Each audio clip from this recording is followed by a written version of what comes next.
परम उपकारी परम अतिशयकारी मूल नायक नेमिनाथ भगवान की जय हो। भगवान के जन्म तप कल्याणक महामहोत्सव की जय हो। परम पूज परम उपकारी आचार्य भगवंत गुरुदेव दीक्षा प्रदाता आचार्य गुरुदेव विद्यासागर जी महाराज की जय हो। परम उपकारी आचार्य प्रवर समय सागर जी महाराज की जय हो। परम पूज्य वीर सागर आदि समस्त मुनि महाराजों की जय हो। आज के आनंद की जय बराबर विशाल सागर महामुनि राज की समस्त आचार्य संघ की। आज भगवान मूल नायक नीमनाथ के श्री चरणों में आया हूं। पहली बार मुझे यहाँ से गंधोदक मिलेगा, जिसकी चाहत मुझे बहुत दिनों से थी। सोचता था भगवान आपकी चरण रज मिल पाएगी कि नहीं मिल पाएगी। संयोग ऐसा बना, मुझे नहीं पता था कि भगवान जब देते हैं तो छप्पर फाड़ के देते हैं। नहीं पता था कि उन्होंने ये मेरे लिए रिजर्व रख रखा है कि तू चिंता क्यों करता है, तेरी भावना पूरी होगी। और तेरी भावना उस दिन पूरी करूंगा जिस दिन तेरा दीक्षा दिवस होगा। और क्या गिफ्ट चाहिए, इसके बड़ा और क्या मुझे प्रभु का आशीर्वाद चाहिए। जो कृपा पूज्य गुरुदेव ने आज से 20 साल पूर्व हम लोगों पर की, ऐसी महान कृपा बहुत कम होती है। मेरे हाथ में दोनों तरफ से मेरी संभालने वाले चारों तरफ से है ना। और आज खुशी भी हो रही है इस बात की कि जो लोग कहते थे कि गुरुजी के संग के साधु यहाँ नहीं आते, उन्हें देखना चाहिए कि संग के साधु आते नहीं, या भगवान की चरण रज भी लेते और हजारों लोग लेते हैं उनकी चरण रज। एक दो नहीं, हजारों। आज वास्तव में बहुत अंदर से खुशी है मुझे। आज जो एक पहले दिन जब पहली मीटिंग हुई थी, याद होगा आपको, याद है आपको, हॉस्पिटल के अंदर। हॉस्पिटल में केस सुधरते हैं, केस बिगड़े केस हॉस्पिटल। कौन सी जगह थी वो? मायनी है ना। मायनी में मैंने आप सबको बुलवाया था, और मायने में जब बुलाया था तब एक ही बात मैंने कही थी कि किसी को भी कोई भ्रम नहीं पालना है। और पूज्य गुरुदेव ने जो हमें सिखाया है, गुरुदेव ने जो शिक्षा दी है कि हमेशा समाज एक सूत्र में बनना चाहिए, आज उसकी शुरुआत नेमिनाथ भगवान से हो गई।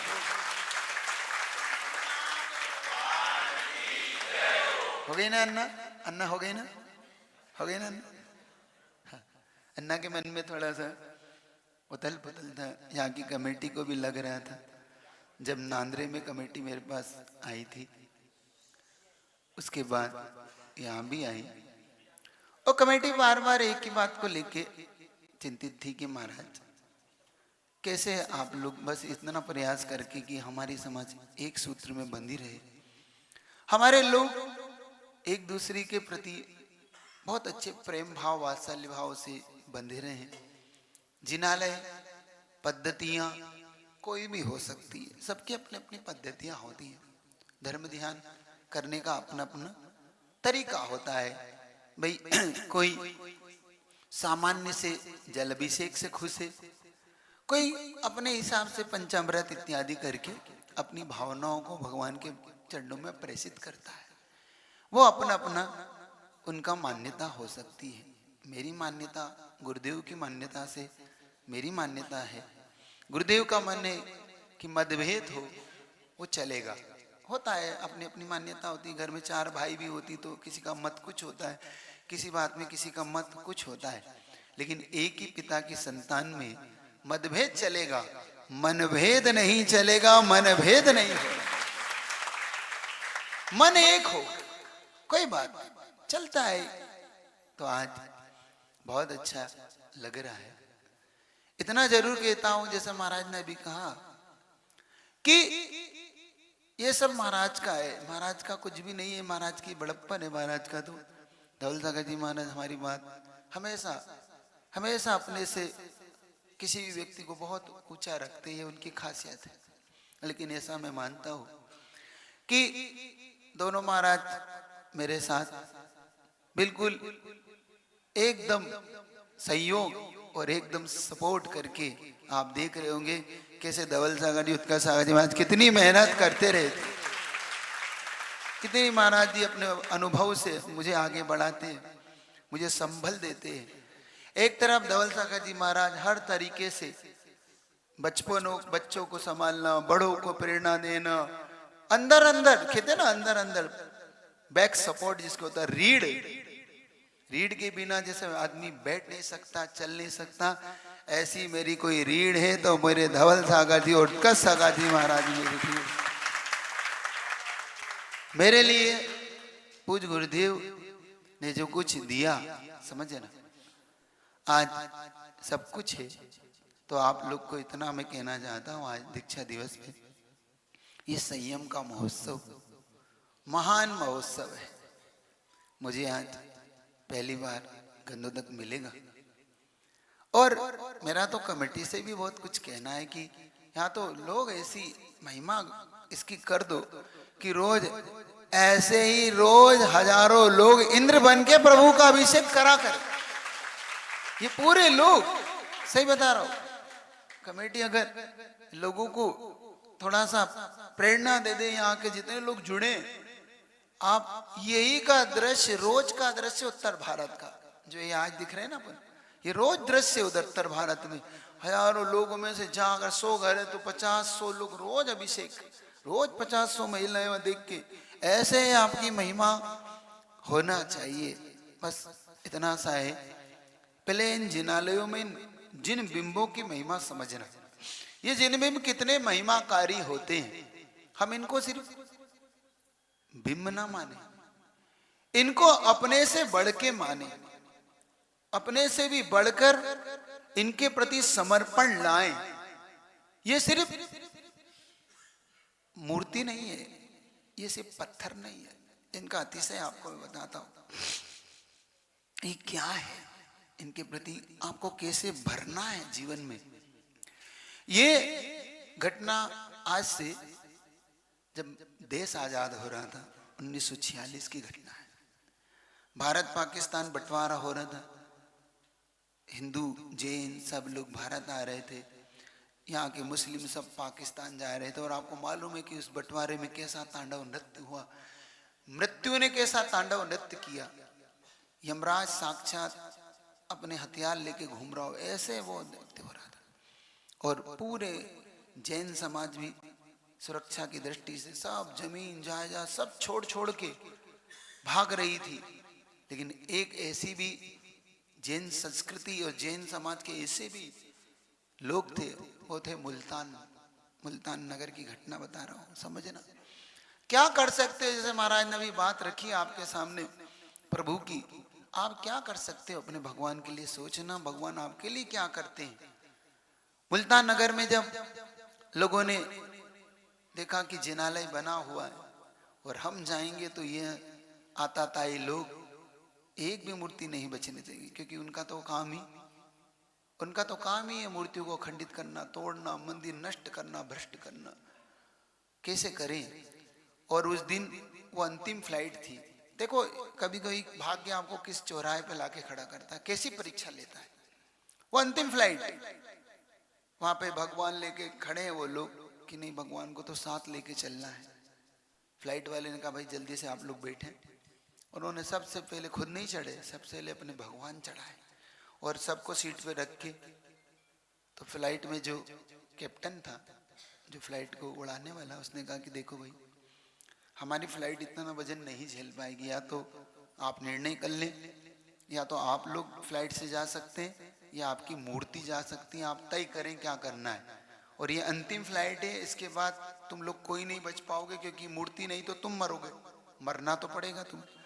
और मेरा कहना है कि आप लोग मूर्तियों को यहीं छोड़ें, फ्लाइट में बैठे और वहां पर जयपुर में बहुत मूर्तियां मिलती हैं, वहां पे नहीं प्रतिष्ठित कर लेना, क्यों पड़ते हो चक्कर में।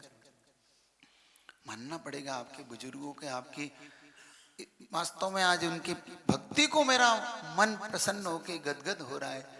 उन्होंने एक ही शब्द कहे, सुनना इसके बाद, बनाना धारणा भगवान क्या है। उन्होंने एक शब्द कहे, सबने फ्लाइट में, अब तुम होते तो क्या करते, पहले ये पूछ लो, तुम फ्लाइट में बैठते कि भगवान उतारते कि तुम बैठ जाते, क्या करते। सांगली वाले तो सब भगवान को उतार के सब फ्लाइट में चढ़ते कि भाई भगवान बाद में देखेंगे वहां पे, है ना। हम सब ऐसे ही बेईमान लोग हैं। हम सब अपने प्राणों से ज्यादा भगवान के प्राण नहीं, हमने कभी नहीं समझे ही नहीं, हमने कभी भगवान को सीखना। आज उन लोगों ने, आपके बुजुर्गों ने इतिहास रच दिया, सबने भगवान को फ्लाइट में बिठा दिया, सीट पे ऐसे नमोस्तु किया और सब फ्लाइट से नीचे उतर गए। वो कहना हमारे भगवान को लेके जाओ और वहां पे छोड़ डाल के हम नहीं जाएंगे, हम प्राण देंगे, हम अपनी गर्दन कटाएंगे, हमें मंजूर है हमारी गर्दन कटना, लेकिन भगवान को हम टूटता फूटता है, भगवान का अपमान, भगवान का अनादर हमें सहन नहीं है। कप्तान घबरा गया, क्या कर रहे हो, पागल हो क्या, तुम जान रहे हो मौत के मुंह में जा रहे हो, जान पे खेल रहे हो। उनका नहीं, तुमने हमारे भगवान को समझा ही नहीं अभी, ये हमारे भगवान है, मूर्ति नहीं है, तुम्हारे लिए होगा भीम, हमारे लिए साक्षात भगवान। कप्तान हिल गया, कप्तान हिल गया, ये कैसे होगा, ये क्या मूर्खता है, क्या नादानी है। खूब समझाया, कप्तान ने कहा नहीं, हम भगवान को नहीं छोड़ सकते, आप भगवान को ले जाओ जयपुर में किसी जैन समाज को दे देना, वो कहना कि हम सब वहीं रह गए, कोई बात नहीं। सबने एक स्वर में तय किया, कोई ने भी, सब मूर्तियों को रख। कप्तान हिल गया अंदर से। कप्तान ने कहा ऐसी श्रद्धा, ऐसी आस्था भगवान के प्रति, ऐसी आस्था। उसने कहा कि भैया देखो इसका वजन तो उठेगा नहीं, लेकिन कप्तान ने एक काम करा, उसने कहा कि एक काम करो, जब तुम मरने को ही तैयार हो, जान देने को तैयार हो, अपने जिन शासन के लिए, जैन धर्म के लिए, अपने प्रभु के लिए अपने प्राण देने को तैयार हो, तो फिर एक काम करो, अब इसका फ्लाइट उड़ेगी, गिरेगी, पड़ेगी, सब मंजूर है, अब तुम सब बैठो और एक साथ फ्लाइट में उड़ेंगे, जो होगा सबका होगा, एक साथ जो होगा वो सबका होगा। चलो अब बैठो तुम भी गाड़ी। जब भगवान के प्रति ऐसी श्रद्धा के लोग हैं तो फिर तो मुझे कुछ कहना ही नहीं, और वास्तव में आप हिल जाओगे। इसको सुनने के बाद उसने सबको बिठाया, सब बैठ गए, भगवान को सबने गोद में रख लिया और प्रभु का नाम लिया और उसने भगवान को नमन किया। कैप्टन ने, दोनों कैप्टन ने कि अब जो होगा भगवान, तो अब मरेंगे तो सब एक साथ जिएंगे, तो अब तुम्हारे ऊपर छोड़ दिया है ना, बोलते हैं ना, अब छोड़ दिया है सब तुम्हारे हाथों में, और जीत तुम्हारे हाथों में और हार तुम्हारे हाथों में, हमने छोड़ दिया है जीवन का हर भार तुम्हारे हाथों में, जीवन का हर भार तुम्हारे, छोड़ दो बस। इतना अगर प्रण रखते हो, इतनी कुवत रखते हो, तो देखना अतिशय कैसे घटता है। लोग कहते भगवान अतिशयकारी नहीं होते, हमने भगवान के अतिशय को भी जाना ही कितना है, समझा ही नहीं। वो फ्लाइट उड़ी, कैप्टन उड़ाता रहा फ्लाइट को और सीधी जयपुर जाके सुरक्षित लैंड हो गए, सुरक्षित। कैप्टन ने उस दिन पेपर में, न्यूज पेपर में ये अपना वक्तव्य दिया, मैंने पहली बार, देखना, जिस फ्लाइट को कह रहा था कि ये वजन नहीं उठा पाएगी, जिसमें इतना वजन झेलने की शक्ति नहीं है, ये फ्लाइट नियम से क्रैश होगी, नियम से इसके टुकड़े टुकड़े हो जाएंगे, उड़ने के बाद ये वजन से गिरेगी, लेकिन धन्य है मेरे प्रभु, धन्य ऐसी वीतराग भगवान। कैप्टन के शब्द सुनने के बाद ताली बजाना, अभी रुको, देखो अतिशय, देखो समझना, अंदर टटोल लेना दिल। इसके बाद कैप्टन ने कहा आज तक जीवन में मैं 50 साल से फ्लाइट उड़ा रहा हूं, लेकिन इतनी हल्की फ्लाइट आज तक नहीं उड़ाई, इतनी हल्की फ्लाइट उड़ाई नहीं, हल्की एकदम, वजन बिल्कुल ही नहीं हो, वजन, सारा भार किसके हाथ में आ गया, प्रभु। ऐसी श्रद्धा, ऐसी आस्था जब जीवन में पलती है, तब भगवान की हर भक्ति फलती है। हमारी आस्था बहुत कमजोर है, हम बहुत कमजोर आस्था वाले लोग, हमें तो बस अपना स्वार्थ लगता है। आज इसीलिए कह रहा हूं, कि भगवान की अभिषेक शांति धारा गंधोदक ये इसको मात्र पानी मत मान लेना, इसको पानी मानने की गलती मत कर देना। ये साक्षात भगवान का प्रतिरूप हो जाता है जब ढलता है।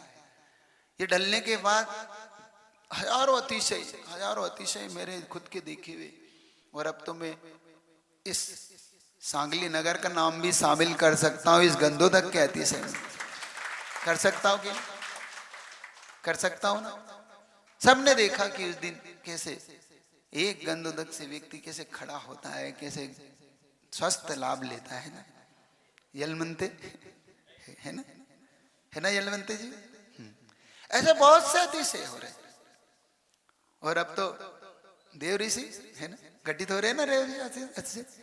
अब तो कलश के अतिशय भी, कलश रखा कि देव ऋषि क्या हो गया था उस दिन कलश रखने के बाद। कल बता, जो लोग कलश नहीं रख रहे ना अभी चतुर्मास के, वो भी रख लेना। फिर कह रहा हूं शुरू हो चुके हैं। ये ध्वजा ने बता दिया था कि ये चतुर्मास किस ओर बढ़ेगा। ध्वजारोहण होते ही ध्वजा जब जिस दिन पूरब उत्तर और ईशान तीनों कोणों को छूकर ध्वजा ने बता दिया चारों तरफ इसकी प्रभावना हो के रहेगी।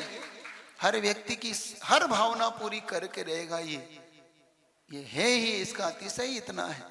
और आज तो नेमिनाथ भगवान से भी आगाज शुरू हो जाएगा। मुझे तो अपने गुरु ने जो कुछ दिया उनका ऋण चुका नहीं पाया। मैं आज भगवान के श्री चरणों में बस आभार की शांति धारा, आभार का अभिषेक करने आया हूँ। मेरा तो उपकार है, लेकिन चूंकि मेरी मजबूरी ये है कि मैं अभिषेक शांति धारा नहीं कर सकता। मेरी मजबूरी है क्योंकि मुझे अधिकार नहीं मिला, ये अधिकार आपको मिला है। क्या तुम में से मुझे कोई पुण्यात्मा मुझे गंधोदक देगा? आज दोगे? करोगे शांति धारा? करोगे? आज उस भावना से करना। सन 1947 को याद करके कि भगवान ऐसा बिंब, ऐसा अतिशय आपका हो सकता है और नेमिनाथ भगवान साक्षात बैठे हो। तो मेरा मन है जैसा महाराज ने कहा वैसा अभी कमेटी से चर्चा होगी जब देखूंगा। कमेटी से भी मेरा कहना है भगवान के बहुमान अभी कम है। जैसा भगवान का बिंब है वैसा अभी भगवान का बहुमान उसमें कमी है। ये भगवान के पीछे जो कुछ कोरा कोरा लगा दिया, सबने अपने अपने घर तो बंगले बना लिए है ना। अन्ना अपना घर छोटा है कि बड़ा है? बड़ा है ना। सोफा सेट भगवान से भी अच्छा है। हर चीज आपके चौकों में जाओ, आपके फर्श देखो आपके, और भगवान के पीछे का जब देखता हूं तो मुझे ऐसा लगता है कि भगवान कोरे कोरे बैठे ना। जरा भगवान का कोई ऐसा एक बता रहा हूं, इसको जो तुम अपना मानो। पहले बात तो इनको तुम ये बता दो, इनको क्या मानते तुम? नेमिनाथ भगवान को क्या मानते हो? ये कौन के हैं? पंचायत के है ना। जब तक पंचायत के मानोगे अन्ना, जब तक इस जिनालय से तुम्हें कोई लाभ नहीं होगा ही नहीं। तुम सिर पटक के रह जाना, नहीं होगा लाभ। इन नेमिनाथ भगवान से, इन सुपाठनाथ भगवान से लाभ जब होगा जब तुम्हारे मुख से निकलेंगे ये मेरे भगवान है, ये मेरे निकालो, कहो ये मेरे प्रभु है। मैं इनके प्रति आस्था से भर जाओ। एक बार भर के देखो, एक बार इनके चरणों में प्रतिदिन। मुझे बड़ा आज प्रसन्नता हो रही कि पुरुष वर्ग इतना भी है। मुझे लग रहा है प्रतिदिन पुरुष वर्ग जब तुम नहीं आते हो तो भगवान से बहुत शिकायत आती है तुम्हारी। मेरे के पास नहीं, भगवान के पास जब आता हूँ रोज 9:30 पे मैं इनके भगवान कैसा रहा आज? क्योंकि कोई नहीं आया, अन्ना भी नहीं आया आज। तो अन्ना रोज आते कि नहीं आते? लेट आते जल्दी आते? लेट। देखो शिकायत मेरे में पक्की है। मतलब भगवान नेमिनाथ से बात अपनी पक्की होती। मैं तुम करो चाहे नहीं करो, मैं तो अपने भगवान से बात कर लेता हूँ क्योंकि नेमिनाथ भगवान का ही अंश हूँ, उनके ही वंश का हूँ। तो मेरा तो सब कुछ उन पे अधिकार है। देखो इनकी शांति धारा इनकी। तो मेरा अन्ना कहना ये है कि सबसे पहले आप लोग योजना बनाओ, कमेटी। चिंता मत करो, सब हो जाएगा, सब हो जाएगा। अपने से बढ़ के इनको एक बार मान तो लो, एक बार समर्पित कर दो। क्या कर सकते हो? तो मन तो ये है कि भगवान का बहुमान देख के, भगवान की मूर्ति देख के मन तो ऐसा हो रहा है, ऐसा हो रहा है, बता दूं कैसा हो रहा है? अब कमेटी कर पाएगी कि नहीं कर पाएगी देख लेना।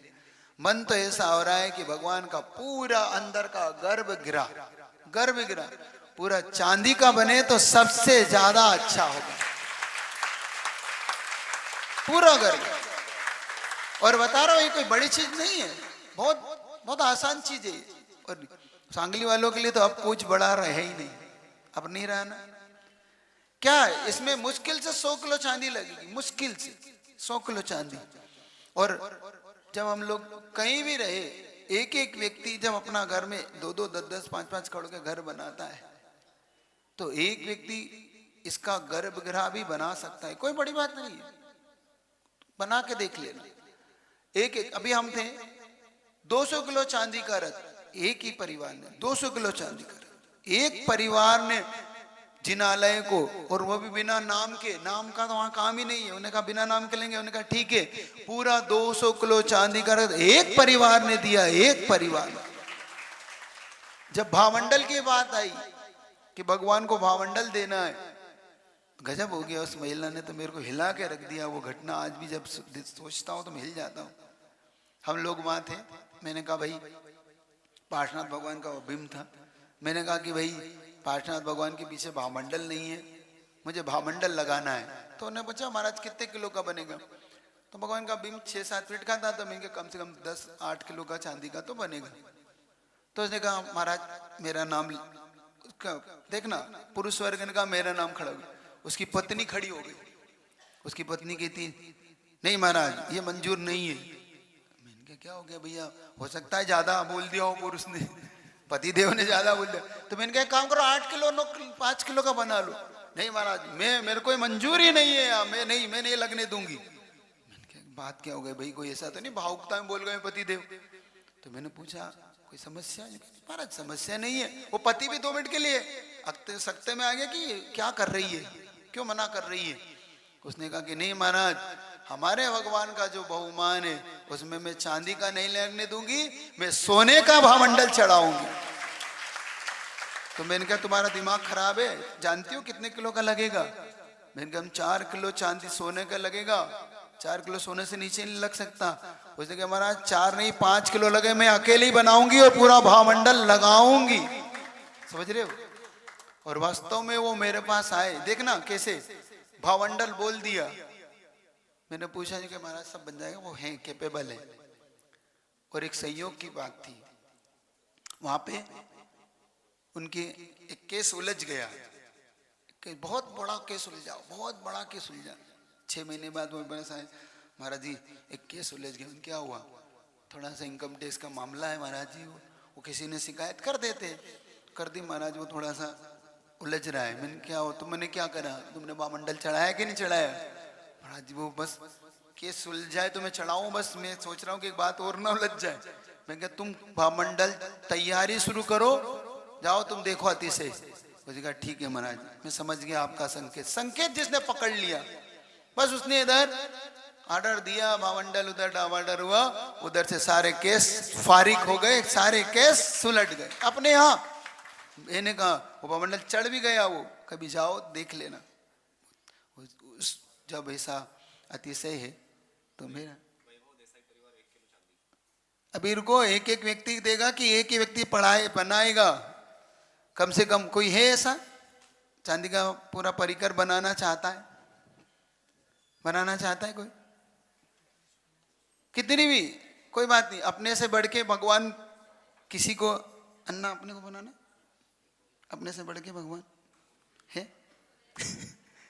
अच्छा शुरुआत करो, अन्ना जितनी किलो की कर दोगे तो आज कर देते हैं। कितने किलो बोलना?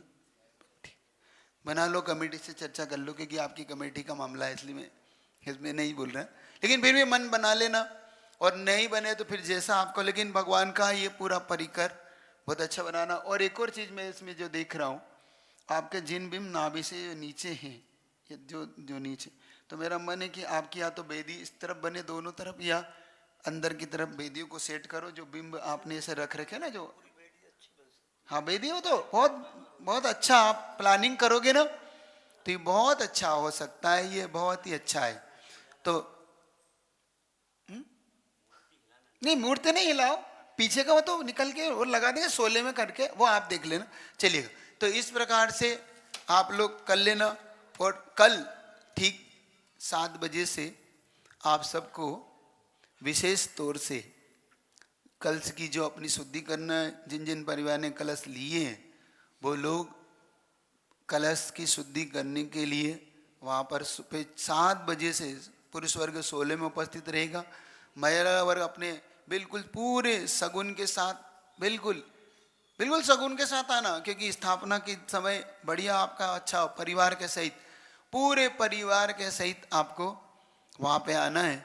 और एक और चीज़ मेरा कहना है सबसे कि इस बार विद्योदय श्रावक संस्कार शिविर लगेगा आपके यहाँ इस 10 लक्षण और 16 कारण में।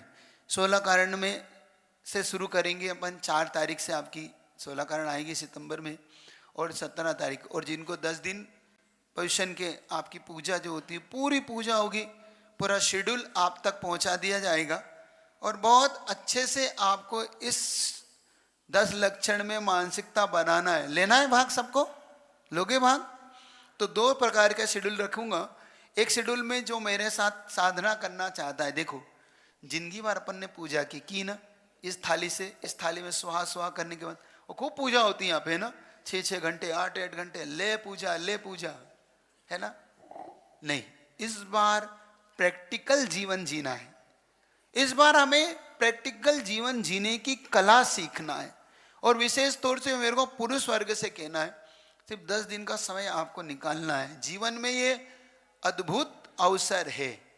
सुबह से 5-5:15 से आपका ध्यान शुरू हो जाएगा, फिर 6 बजे अभिषेक की क्रिया शुरू होगी, 7 बजे से पूजन शुरू होगी, 9 बजे तक आपकी पूजन होगी, 9 से 10 फिर आपको 10 धर्म पे प्रवचन मिलेंगे। फिर आपकी अगर कोई पूजा शेष रह गई तो वो पूरी हो जाएगी। फिर आपका भोजन, फिर 1 बजे से 1:30 बजे से प्रैक्टिकल आपका वर्कशॉप होगा, जिसमें आपको प्रैक्टिकल जीवन जीना कैसे आपको समझना है। फिर तत्वार्थ शुद्ध की क्लास आपको मिलेगी। फिर आपको प्रतिक्रमण, ध्यान और प्रच्छना, अंत में महा आरती, और फिर जो सांस्कृतिक कार्यक्रम जो आपके छोटे छोटे रहेंगे, वो पूरा शेड्यूल इतना गजब का रहेगा, आपको लगेगा कि आप जीवन को बदलने वाला है। कितने लोग बदलना चाहते हैं? चाहते हैं बदलना? महिला वर्ग चाहते हो आप लोग? पक्का? पुरुष वर्ग मन बना लो।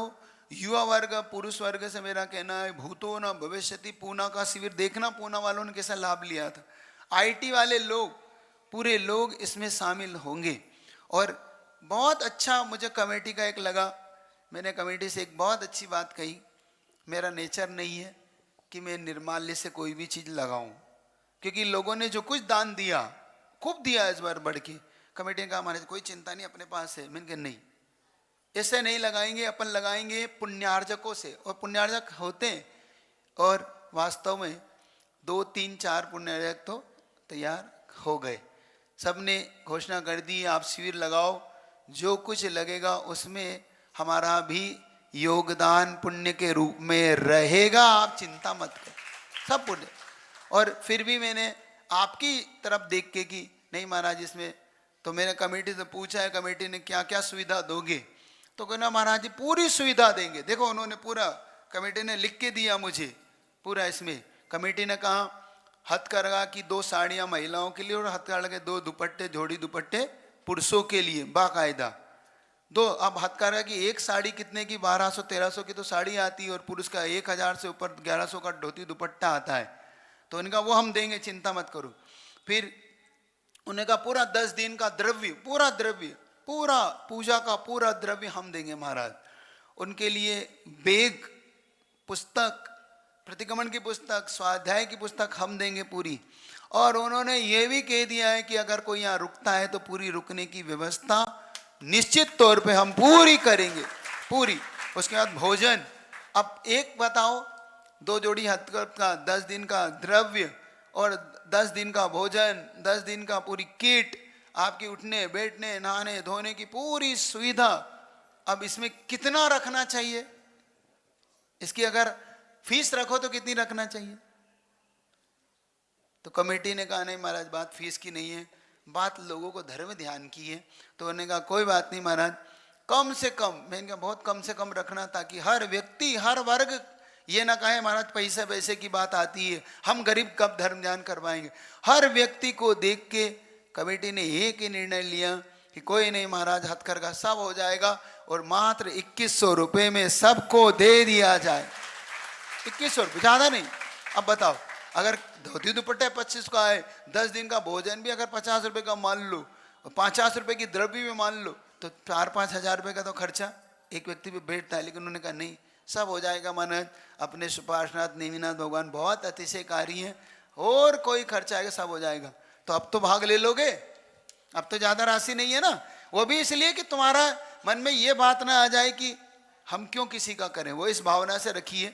बाकी तो यूँ फ्री भी रख सकता था, लेकिन उसमें बहुत मिसयूज होता है। लेकिन जब द्रव्य देता है तो आदमी फिर, तो मेरा कहना है अब आप लोग समझ लो कि इन्होंने बहुत अच्छा, अब ये पूरा पर्चा आपको जो भी समझना है पूरा शेड्यूल में 1-2 चीज़ इन्होंने थोड़ी सी आगे पीछे कर दी। यहाँ पर भक्तांबर स्तोत्र लिख दिया है और प्रश्नोत्तर मालिका, ये क्लास नहीं है, यहाँ पर प्रैक्टिकल वर्ड साफ है और तत्वार्थ सूत्र की क्लास, ये 2 क्लासें हैं। ये पुराना कहते हैं ना नकल में भी अकल चाहिए, लेकिन वो ऊपर की पूरी बिल्डिंग गड़बड़ है, कोई बात नहीं। फिर भी तो बाकी सब बहुत अच्छा है। जिसको भी समझना है महिला वर्ग को, ये पूरा शेड्यूल अपने साथ ले जाना, अपना नाम और पता आज से ही लिखाना शुरू कर दो। अच्छा कितने लोग हैं आप बैठना चाहते हैं, हाथ खड़े कर दो जरा। पक्का? सचिन वगैरह टीम अब नाम लिखना शुरू कर देना आज से ही आपकी। और एक बात देखना, जो पहले नाम लिखाएगा, देखो पुण्य कमाना कैसे सीखो। शिविर लगेगा 8 अगस्त से, है ना, लेकिन आज नाम लिखा दिया तो पुण्य आज से शुरू हो जाएगा, अपना पुण्य आज से शुरू हो जाएगा। लिखना तो ही सितंबर में ना, सितंबर में, दिसंबर नहीं, सितंबर मतलब आने वाला अगस्त के बाद सितंबर। तो 8 सितंबर से शेड्यूल शुरू होगा और 4 सितंबर से 16 कारण की पूजा शुरू हो जाएगी। जिनके 16 कारण करना है, जिनको वो निश्चित तौर पे रहना, उनकी 16 कारण की पूरी हमने पूजा की व्यवस्था है, उन्हें रुकना नहीं है। लेकिन शिविर लगेगा 8 से, लेकिन पूजा 4 से 16 कारण की शुरू हो जाएगी। और 16 कारण में आपको बहुत लाभ मिलेगा, दोनों तीनों महाराज का आपको बहुत अच्छे से वक्तव्य मिलेगा, आपको पूरी पूजा मिलेगी। और रुकने का जो शिविर का है वो 8 से शुरू होगा। खुला समझ में आ गया? 4 से पूजा 16 कारण की शुरू होगी और सब पूजा होगी। कुछ लोग को ये विकल्प था कि 16 कारण होगी कि नहीं, 10 लक्षण होगी कि नहीं, पंचमेरु की होगी कि नहीं, सब पूजा कराएंगे और बड़े धूमधाम से। और कोई, अच्छा एक बात और, आपको अष्टद्रव्य घर से नहीं लाना है। आपको ये जो आपकी यहाँ की परंपरा रही ना कि भाई घर से द्रव्य लाते, वो नहीं लाना है। पूरी कमेटी ने सुंदर से सुंदर चावल, सुंदर से सुंदर आपकी अष्टद्रव्य की पूरी व्यवस्था कमेटी ने अपने हाथ में ले ली है। आपको तो मात्र 2100 रुपये दे के सिर्फ नाम लिखाना और बेफिक्र हो जाना है। सारी चीज, टेबल, पुस्तक, अष्टद्रव्य, ताट, कुछ भी नहीं लाना आपको, सारी चीज वहां से मिलेगी ना भैया कमेटी में। कुछ गड़बड़ तो नहीं बोल रहा, गलत तो नहीं निकल गया? हाँ तो मेरी मराठी नहीं है भाई, तुम सुधार कर लेना। पक्का दोगे? दोगे कि नहीं? और नहीं दोगे तो तुमको पता है मैं माइक मेरे पास रहता है। हाँ तो कमेटी अपनी प्लानिंग पूरी कर चुकी है, बस आपको अपनी तरफ से नाम लिखाना है। तो महिला वर्ग की टीम अपना नाम लिखना शुरू कर दे, पुरुष वर्ग अपना नाम लिखना शुरू कर दे। मेरा मन है कि कम से कम 2-3 हजार इसमें लोग बैठे, कम से कम 3,000 लोगों की व्यवस्था कर रहे हैं। कितने की कमेटी कर रही है? कितने कर रही हो जाएंगी? 2-3 हजार लोग आ जाएंगे, बैठने की जगह हो जाएगी। और पंडाल बनाना पड़ा तो बढ़ाएंगे। हाँ बस सब हो जाएगा, चिंता मत करो। बहुत अतिशयकारी है सुपार्शनाथ भगवान। तो अभी जब यहाँ से लोग निकलेंगे तो लोग गिनती करेंगे कितने थे, लेकिन उनको पता नहीं पड़ेगा कि कितने बैठ गए और कितने बाहर खड़े। तो अपने को बहुत अच्छे से ये करना है। पीछे 24 की करना है अभिषेक, खरी व्यवस्था बनाई है क्या? पीछे है क्यों? उदय पीछे बनी है। तो सबसे पहले मूल नायक भगवान का शांति धारा करेंगे। तो शिविर की व्यवस्था आपको आप आ गई, कल की बात समझ में आ गई सुबह से। और भगवान का निर्वाण लाडू महिलाओं ने बना लिया, घर में अपने अपने घरों में बना लिया निर्वाण लाडू। अच्छा बढ़िया सुंदर से है ना, कल प्रतियोगिता है, जो भी बनाएगा अच्छा उसको शिखर जी जाने को मिलेगा टिकट, तो अच्छा बना लेना है। एक टिकट कमेटी देगी, बाकी टिकट उनका परिवार देगा, क्योंकि एक टिकट देगा